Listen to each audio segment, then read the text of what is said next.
자, 이번 시간에는 제5과목 정보 시스템 구축 관리를 하도록 하겠습니다. 자, 먼저 챕터 1 소프트웨어 개발 방법론의 활용인데요.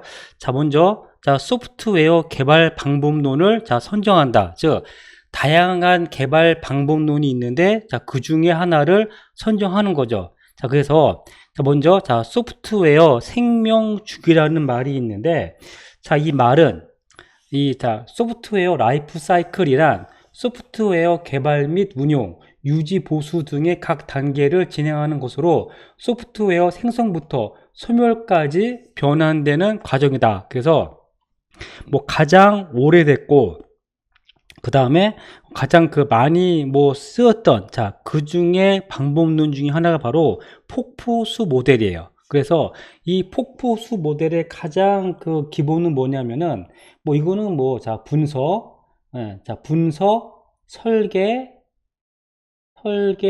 그 다음에 구현한 다음에 테스트. 이게 어찌 보면은 가장 기본이죠. 즉, 요 분석은 이제 말 그대로는 뭐예요? 자기 업무를 분석한 다음에 얘를 설계하는 거예요. 즉, 이 설계화라고 하는 거는 문서화. 문서를 만들고 그 다음에 이 구현이 개발자로 치면은 코딩하는 거죠. 코딩이 끝나면은 먼저 이 테스트는 단위 테스트, 통합 테스트, 인수 테스트, 그런 것도 있어요. 그래서 요 이제 맨 처음에 있는 거 요 분석이 발주처가 어떤 요구 사항을 갖고 있는지 이거를 분석을 하는 거죠. 그다음에 여기 좀 빠져 있는 게 있는데 여기에는 계획이 있어요. 계획이 있고 그 다음에 테스트가 끝나면 뭐예요? 이제는 그쵸? 운용자가 이거를 운용하는 거예요. 그때는 유지 보수 단계를 거치게 되겠죠. 그러면은 처음에 있는 요 계획은 뭐냐면은 대부분 다 일정 계획이에요.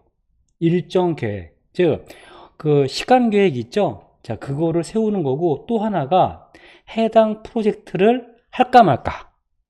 즉 이게 하는 게 좋은지 안 하는 게 좋은지 그거를 결정 짓는 게 바로 계획 단계에서 하는 거죠. 그리고 하기로 했다라고 하면은 일정 이거를 몇 년 동안 얼마 동안 개발하고 대략 한 몇 년 정도 사용할 것인가 그런 계획을 세우는 거예요. 그 다음에 요 끝나면은 이제 하는 게 유지 보수 단계인데요. 이제 가장 많은 시간과 돈이 들어가는 단계가 바로 유지 보수 단계예요. 즉 이 분석 요쪽 요 과정은 한 6개월, 길어봤자 1개월, 한 1년. 그 정도 시간이 걸리지만은 이 유지 보수 단계는 최소 몇 년 동안 하겠죠? 그래서 가장 많은 시간과 돈이 들어가는 단계가 바로 유지 보수 단계예요.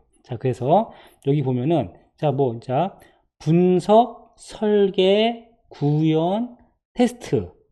이게 가장 기본이고 그 분석 앞에 있는 게 계획 단계. 그 다음에 테스트가 끝나면은 유지 보수 단계. 요렇게 있다라고 보시면 되고, 이게 어찌 보면은 이 폭포수 모델이 가장 기본적인 개발 방법론이에요. 그래서 이제 즉 이 폭포수 개발 방법론 이제 맨 처음에 나왔던 개발 방법론이기 때문에 이게 그냥 순차적으로 프로그램을 개발하는 전통적 모델이고 또 성공 사례가 많겠죠.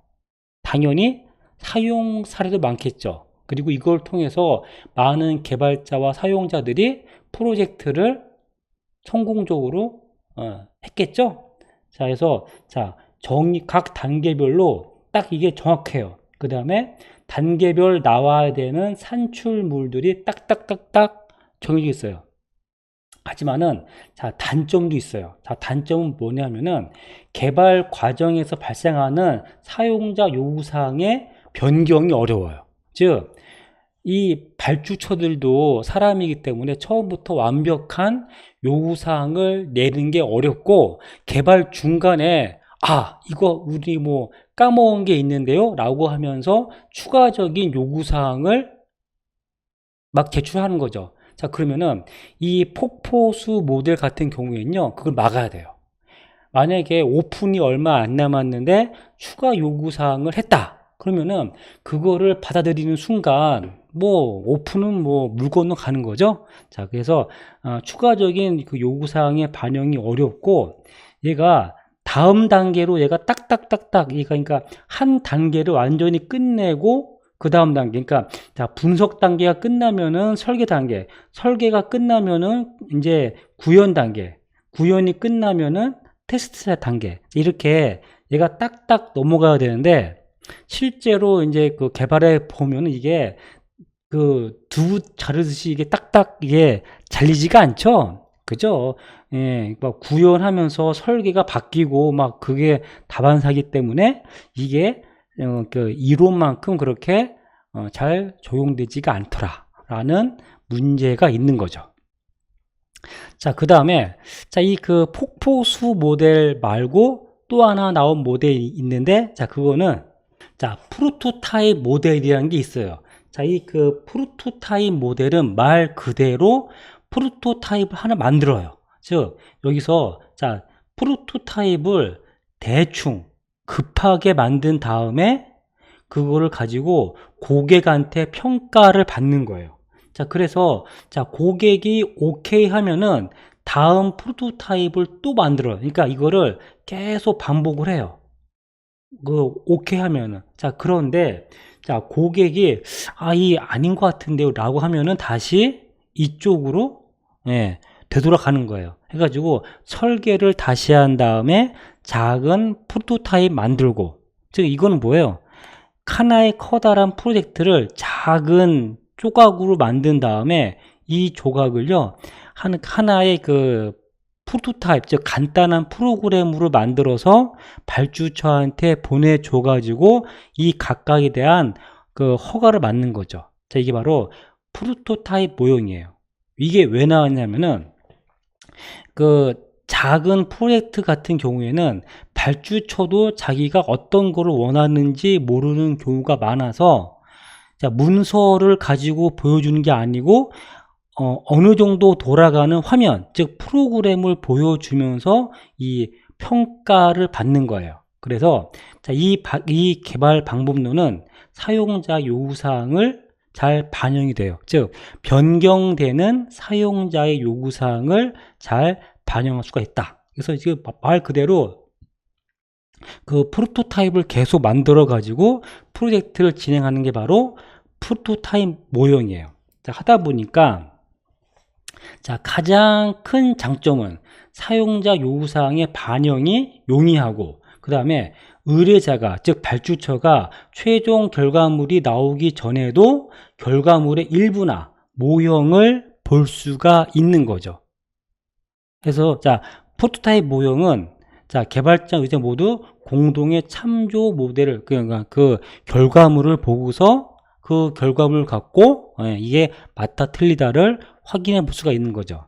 하지만은 자, 단점도 있는데, 자, 프로토타입은 완제품이 아니죠. 반제품이에요. 그런데 이거를 실제 소프트웨어 차이가 발생하고 발주처도 프로토타입을 실제로 완성품으로 오해하는 경우가 생겨요.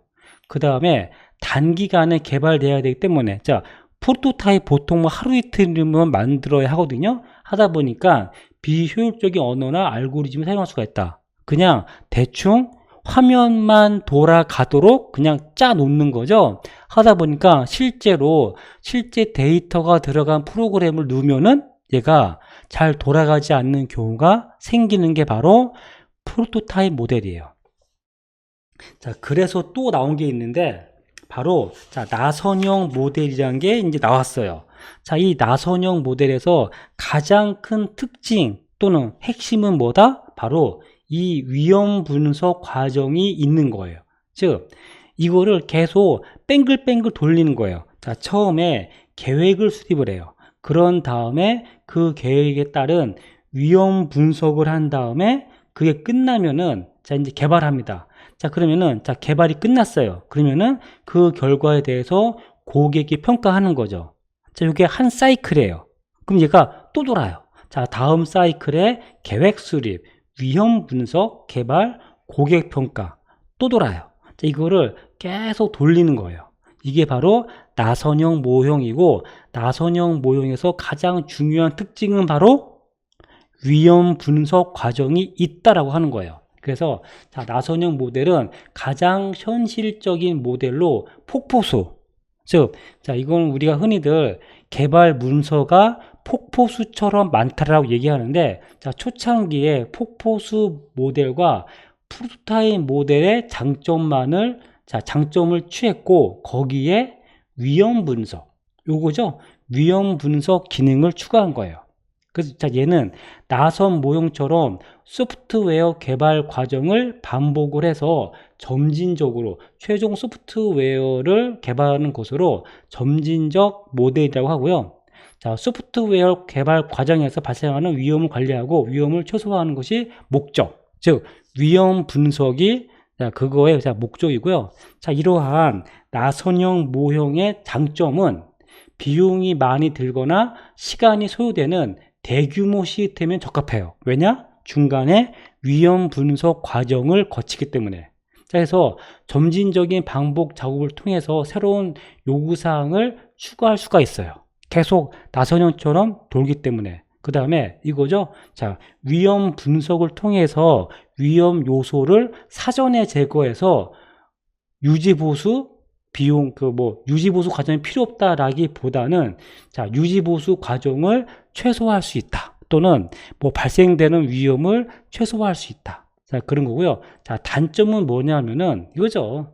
이게 안 되면은, 즉 위험 분석 과정을 소홀히 하면은 나중에 큰 문제가 발생하더라 하는 것이고요. 자, 근데 또 이제 요새 많이 쓰는 모델이 있는데 그 모델이 바로 V 모델이에요. 자, 그러면은 이 V 모델은 뭐냐면은 가장 큰 특징은 바로 뭐야? 요거 테스트를 중점으로 보는 거예요. 자, 그래서 이 V 모델이 처음에 요구사항 분석을 해요. 그 다음에 뭐예요? 자, 이제 요구사항을 가지고 분석, 설계, 그 다음에 구현을 하죠. 자, 구현하면은 테스트가 매번 같이 있는 거예요. 그래서 이제 개발자가 이제 자기가 프로그램을 개발한 다음에 자기가 짠 프로그램을 테스트하는 것을 단위 테스트라고 합니다. 그게 끝났어요. 자, 내 거는 이상이 없어. 그러면 이제 다른 사람이 짠 프로그램과 합쳐서 테스트하는 것을 통합 테스트라고 이야기합니다. 그래서 다 그게 끝났어요. 자, 끝나면은 이제 전체 모듈 있죠? 전체, 그러니까 입고부터 출고, 그 다음에 영업까지 전체 업무 프로세스를 태워서 하는 테스트가 바로 시스템 테스트예요. 이거는 시스템 테스트는 실제로 사용되는 데이터를 가지고, 그러니까 테스트 데이터지만은 실제 데이터를 가지고 테스트하는 거고 다 끝났어요. 다 끝나면 이제 뭐예요? 이제 사용할 발주처가 인수해서 그거를 한번 자기 실제 업무에 한번 태워보는 거. 즉, 인수 테스트. 자, 이렇게. 즉, 테스트가 얘가 딱딱딱딱 이게 돼 있죠? 그래서 이 V 모델은 가장 큰 특징이 테스트를 중점으로 본다 하는 거예요. 그래가지고, 자, 얘는 뭐예요? 폭포수 모델의 변형이죠. 이게 바로, 자, 요게 왼쪽에 있는 게 폭포수 모형, 오른쪽에 있는 게 테스트죠. 그래서 V 모델을 폭포수 모델의 변형이라고도 볼 수가 있고요. 자, 폭포수 모델이 요게 폭포수 모델이었죠. 그럼 자, V 모델은 뭐예요? 요거 테스트가 V 모델이다 하는 거예요. 자, 그 다음에 2번에 보면은 소프트웨어 개발 방법론이라는 게 있는데, 자, 얘는 소프트웨어 개발 방법론은 소프트웨어 생명 주기의 각 작업을 어떻게 수행하느냐를 정의한 거예요. 그래서 소프트웨어 개발 과정의 수행 방법과 입력 자료 및 산출물의 표현에 필요한 각종 기법과 도구들을 구체적으로 정리해서 표준화한다. 자, 그래서 여기 보면은 자, 소프트웨어 개발 방법론. 자, 우리가 했던 뭐 폭포수, 나선형, 자, 그런 것들이 있는데, 자, 그런 것들이 바로 뭐 구조적 방법론, 또 정보공학 방법론, 그 다음에 뭐 자바와 C, 자바 그런 것처럼 객체 지향 방법론, 그 다음에 이 컴포넌트라고 하는 것은 이제 프로그램의 재사용성을 높이기 위해서 자, 컴포넌트, 즉 그 하나의 모듈 단위로 개발하는 CBD 방법론. 그 다음에 자, 그 애자일 방법론이라 해가지고 빠른 개발 방법론, 뭐 그런 그 다양한 방법론들이 있어요. 자, 그래서 한번 구조적 방법론부터 하나씩 볼게요. 자, 그 구조적 방법론은 말 그대로 옛날에, 즉 정형화된 분석 절차에 따라서 사용자 요구사항을 파악해서 문서화. 즉 이게 뭐예요? 보통 이제 글로 이거를 사용자 요구사항을 글로 만드는 게 바로 문서화예요. 왜냐하면은 이렇게 문서화를 해야지 이게 변경, 추적 관리가 가능하기 때문이에요. 그래서 뭐 옛날에 많이 사용했던 개발 방법론이고요. 그죠? 효과적으로. 그 다음에, 분할과 정복 원리를 사용해서 하향식이다. 이 하향식이라는 게 탑다운이죠? 탑다운. 즉, 하나의 커다란 덩어리를 분할과 정복은 얘를 쪼개요. 여러 개로 쪼갠 다음에 하나씩 정복해 나가면서 개발에 나는 거. 이게 바로 뭐 구조적 방법론이라고 할 수가 있겠고요. 자, 그 다음에 있는 게 바로, 정보공학 방법론이라는 게 있어요. 자, 정보공학 방법론이라 하는 것은 기업 정보, 즉, 전사적 관리, 즉, 기업 정보 중심이고, 전략 계획 수립 후에 데이터 중심으로 케이스 도구라고 되어 있는데, 이 케이스 도구가 뭐냐면, 자동으로 프로그램을 만드는 툴이 있어요. 즉, 이제 지금까지는 다 프로그램을 다 개발자가 일일이 코딩을 했죠. 그런데 잘 보니까 화면이 다 유사하네? 그렇게 했죠. 상단에는 조회 버튼이 있고 그리드가 있고 하단에는 뭐 저장, 삭제 그런 그 버튼이 있으니까 요런 것들을 잘하면은 개발을 자동화할 수 있겠다라고 해서 만든 게 바로 케이스 도구예요. 그래서 이거는 이제 그 아이콘을 콕콕 찍으면 지가 알아서 요거 이제 이거 하나하나 이거를 맞춰 나가는 거예요. 자, 이게 바로 케이스 도구고요. 근데 이거는 사실 우리한테 잘 안 맞아요. 자, 뭐 하여간 요런 케이스 도구, 즉 자동화 툴을 이용한 정보공학 방법론이 있고요. 자, 그 다음에 객체 지향 방법론과 컴포넌트 기반 방법론이 있는데 이 둘 다 그 소스를 재활용하기 위해서, 즉 내가 짜고 있는 프로그램 소스는 이미 다른 사람이 짰겠죠? 비슷한 거를, 즉 그거를 재활용하기 위한 거예요. 그래서 먼저 객체 지향 방법론이라고 하는 것은 프로그램을 객체와 객체 간의 인터페이스 형태로 구성해서 문제 영역에서 여기 보면은 추상화. 이 추상화가 뭐예요? 이런 게 추상화죠. 즉, 복잡한 거를 단순화한 거. 이게 추상화예요. 그 다음에 캡슐화. 요 캡슐화는 우리 약 먹을 때 캡슐에 넣어서 먹잖아요. 그것처럼 바깥에서 안에 그 로직이 안 보이는 거예요. 캡슐화, 정보 은폐, 상소, 다형성. 이게 바로 뭐냐면은 하나의 그 클래스를 다른 클래스로 재사용하기 위해서 이러한 기법을 쓰고 있는 거예요. 그 다음에 4번에 보면은 컴포넌트 기반, 모듈 기반인데 이제 기존 시스템 소프트웨어 구성하는 컴포넌트 하나의 뭐 모듈, 함수를 조합을 해서 하나의 그냥 프로그램을 만드는 개발 방법론이에요. 즉 얘도 뭐예요? 기존에 썼던 프로그램을 재사용하기 위해서 시간과 노력이 절약이 될 수가 있고, 자, 뭐 확장성이 보장되고, 자, 기존에 짰던 프로그램을 재사용하기 때문에 생산성 및 품질이 향상이 되는 거죠. 자, 그 다음에 5번에 보면은, 자, 애자일 개발 방법론이 있는데, 자, 얘는 고객의 요구사항이 계속 변하더라. 자, 그러면은 고객의 요구사항에 빠르게 대응하기 위해서 얘를 짧은 주기로 하나 끝나면은 다음, 하나 끝나면 다음, 짧은 주기로 소프트웨어를 개발을 반복을 해서 얘를 최종적으로 개발하는 거죠. 그래서 자, 참여하는 구성원단의 의사소통을 매우 중시하고요. 그 다음에 자, 개발 환경 변화는 어쩔 수가 없다. 그거를 받아들인다. 그 다음에 자, 뭐 주기적으로 얘를 그 계획 같은 것들을 능동적으로 바꿀 수 있는 게 바로 애자일 개발 방법론이에요.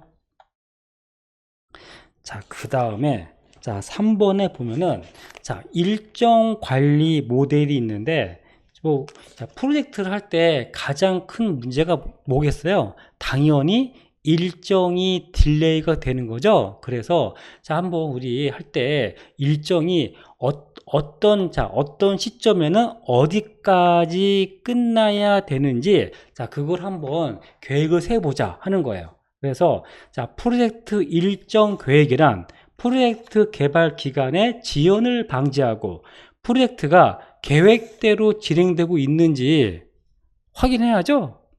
자, 그게 바로 자, 일정 관리 모델이에요. 그래서 프로세스를 소단위 작업으로 분할하고 보통은 그냥 메뉴별로 얘를 쪼개합니다. 메뉴별로. 그 다음에 소작업의 노력을 분배해서 즉 개발자들을 그 할당시키는 거죠. 그래서 작업의 순서와 일정을 정하는 거예요. 그래서 이 도구에는 뭐 WBS, 퍼트 CPM, 간트 차트 등이 사용된다. 이거 다 보면 다 우리가 많이 그 평소에 쓰던 것들 있죠. 네, 다 뭐 그런 것들이에요, 그냥. 네, 해가지고 요 시점, 요 보통 이 세로축이 시간이겠죠. 그래서 이게 뭐 3월까지는 여기가 끝나야 되고, 뭐 4월까지는 뭐 이게 끝나야 되고, 뭐 이렇게 하는 거예요, 그냥. 자, 그래서 자, 한번 그 종류를 볼게요.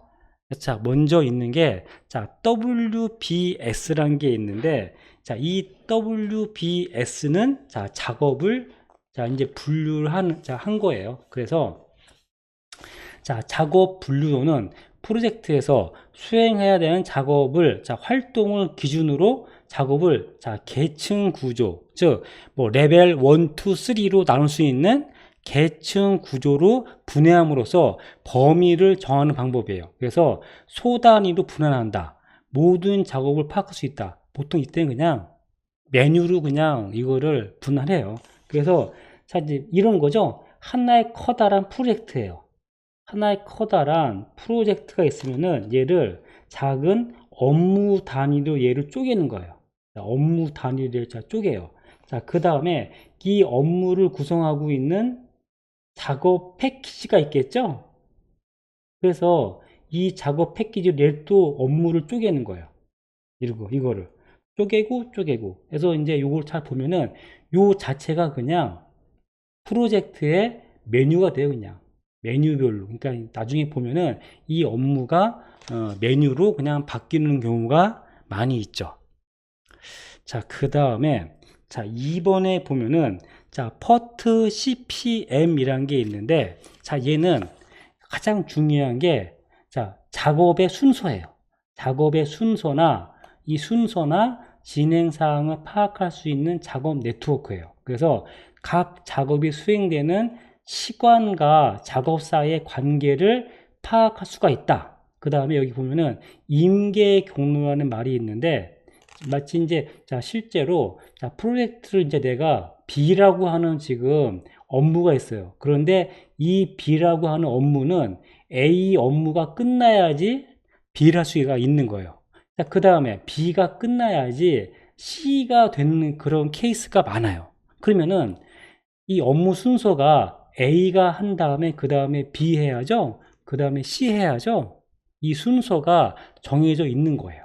그래서 이 작업사의 관계를 파악하기 위해서, 즉 내가 지금 영업이에요. 자, 영업이면은 뭐예요? 우선은 제품이 얘가 출고가 돼야죠. 출고가 돼서 이 창고에 제품이 쌓여 있어야지, 즉 재고가 있어야지 내가 영업을 하겠죠.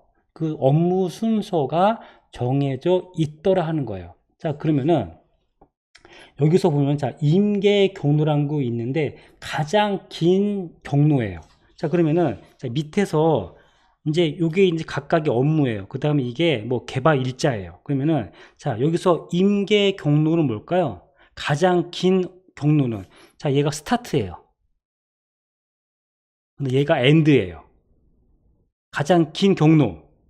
자, 여기서 일로 가야죠. 그죠? 자, 일로 가야죠. 그 다음에 여기서 일로 가야죠. 일로 가고, 자, 여기서 요로 가는 업무가 가장 길죠. 그잖아요. 지금, 자, 2일, 4일, 플러스 1 하면 뭐야? 6, 자, 8일 걸죠, 8일. 즉, 요게 바로 임계 경로예요, 이게. 그래서, 자, 근데, 자, 만약에 요거 어때요? 자, 요거는, 자, 얘는 3, 그 다음에 1로 갔다. 3, 3, 1이에요. 그럼 뭐 얘는 자 7일이죠? 7일이에요.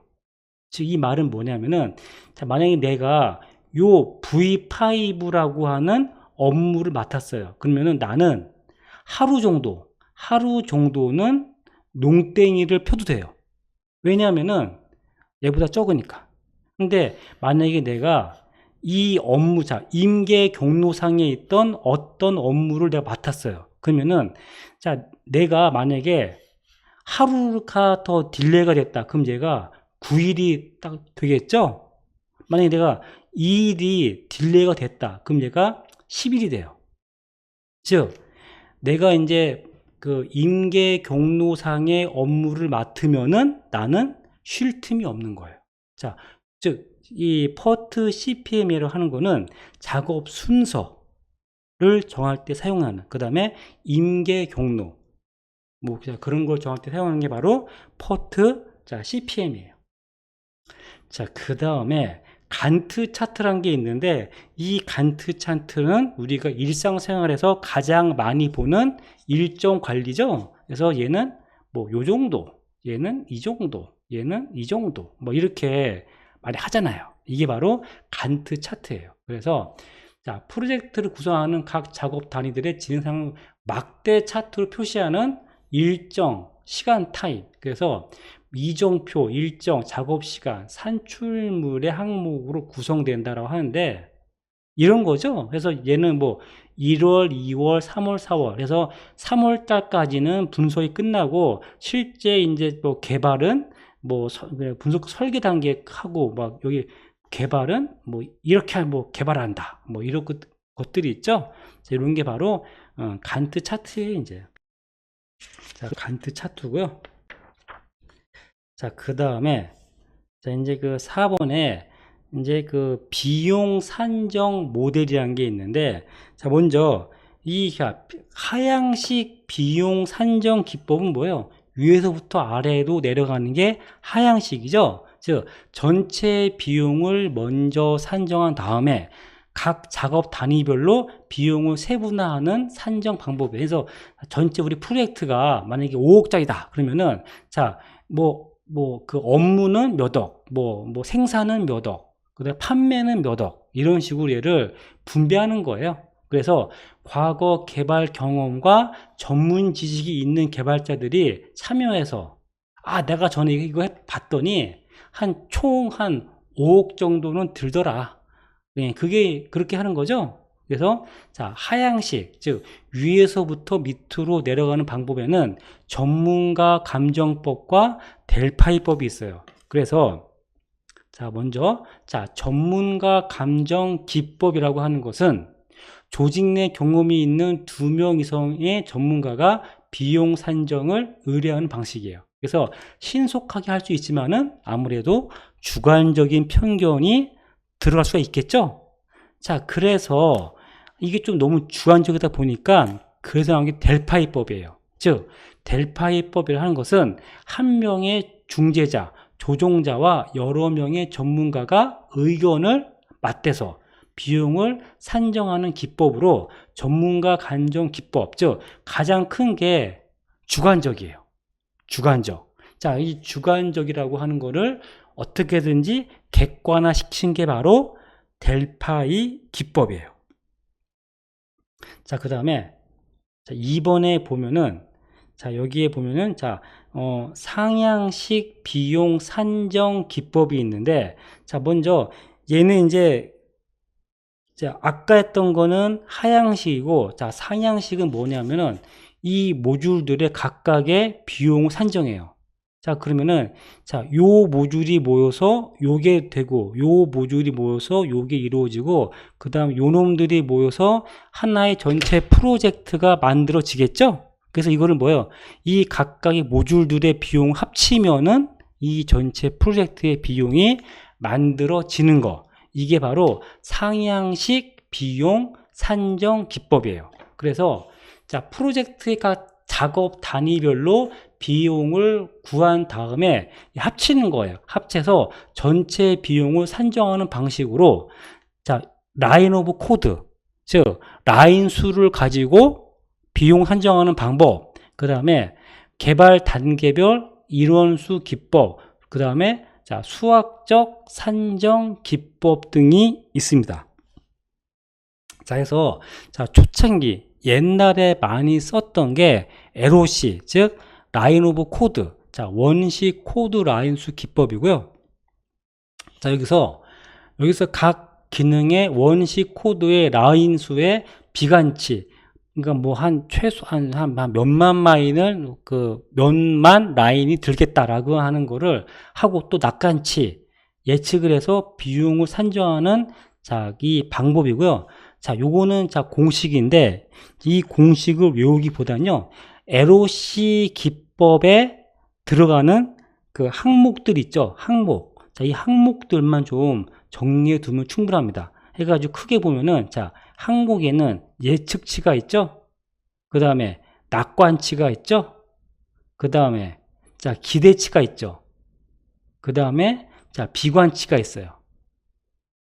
자, 그래서 요 항목만 뭐 더 충분하고, 이거 뭐 외우면 좋은데 너무 힘드니까, 예측치, 낙관치, 기대치, 비관치가 LOC 기법의 항목이구나. 자, 요 정도만 봐도 충분해요.